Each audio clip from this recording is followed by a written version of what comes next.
Hey, what's up? It's Deanna. So I just did a video not too long ago showing you 4 bears that I received from eBay from one seller. And I just wanted to show you this one specifically, separately from that video. I've never had a vintage Japanese teddy bear before. And so this is my first one. And I find it very neat and very historical in a way.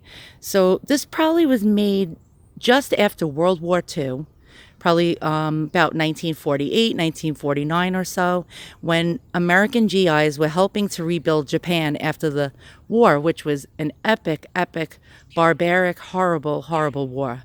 And so it was in ruins. Japan was completely and utterly destroyed. And America tried to help it rebuild itself and to become a mighty nation once again, which was quite nice of us if you think about it.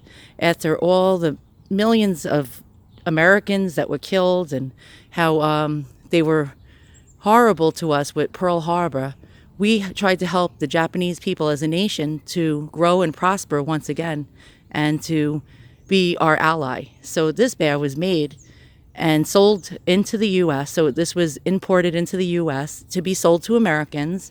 And I find that very, very nice. The American people are very forgiving people. And so this teddy bear is quite stunning. It's got like these amber eyes. It's got what looks like a little tongue, even though it's just a thread. So it looks like a tongue is sticking out.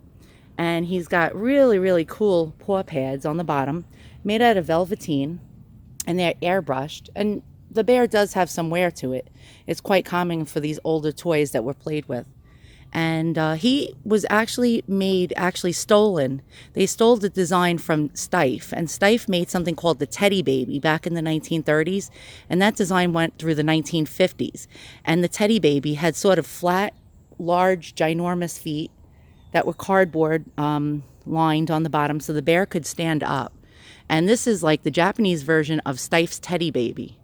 And it's a good one. I think it's quite cute. It's not as nice as Steiff's Teddy Baby, but nonetheless, it's the Japanese version of it, and it's marvelous. So I'm glad to have been able to add this one to my collection. This was on an auction with 3 other bears that were vintage from the 1930s to the 1950s, and I waited all week, and I was watching it like a hawk, hoping that it wouldn't go above my budget. And at the last, like 5 seconds of the auction, I did what's called a snipe, and I sniped and I bid and I won, and I was so excited. I got it for a really great price, these 4 bears. And this Japanese one is one of the bears, and it's my first Japanese bear, and I find it quite adorable. And it's well made, and this is the Japanese's rendition of that Steiff Teddy Baby, and it's quite lovely. So once again, thanks for watching. If you like what you see, hit the thumbs up and subscribe. And stay tuned in because I'll be uploading more videos soon showing you really neat and cool antiques and toys and dolls and all sorts of interesting things. Thanks again for watching.